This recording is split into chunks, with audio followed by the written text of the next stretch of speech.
Crimes on the Elizabeth line, underground and overground, are all up. Violence against staff on these lines are also up, which is why this week the Transport Committee heard truly harrowing accounts of some of the unacceptable violence our staff have to face.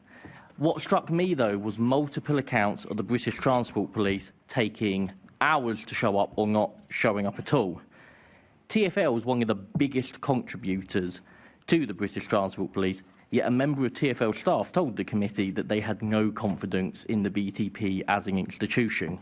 Does this concern you?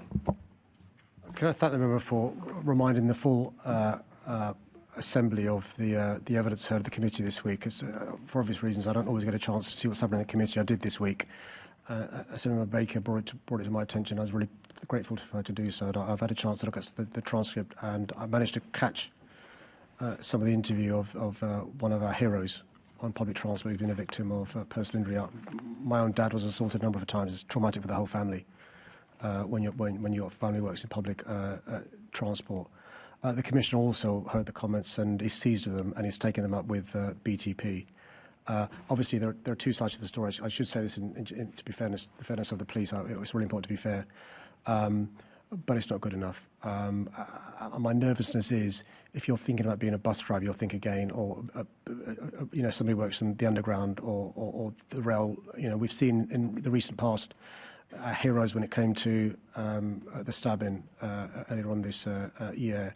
We've also seen in the recent past, bus drivers who've come to the aid of a passenger who was, being the victim of crime on a bus. And it's really important that we understand that we support them, and that includes, BTP as well. Thank you for that. Thank you for the answer, Mr. Mayor.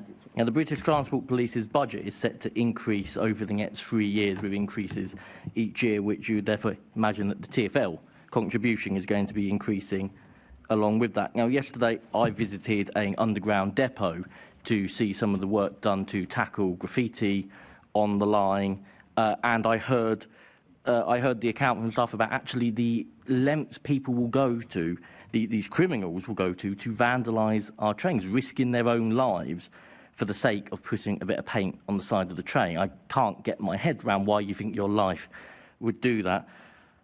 Does your budget give sufficient resource to tackling this going forward, and will you be working with the BTP in line with our contributions raising to make sure that they take this seriously? So I don't want to get into the psyche of those who tag and the gangs involved, but it's a criminal offence.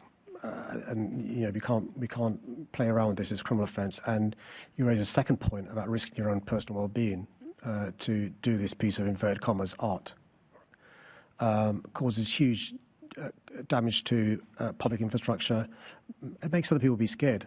It makes London a less attractive place.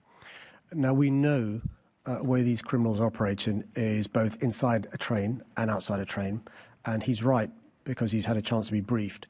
We also know where it's taking place. And often these criminals think they're being clever because they think there's no CCTV, there's no enforcement. Well, there will be, and there is. And so it's really important for them to know this. Further action I'll be briefed about is being taken in relation to this area.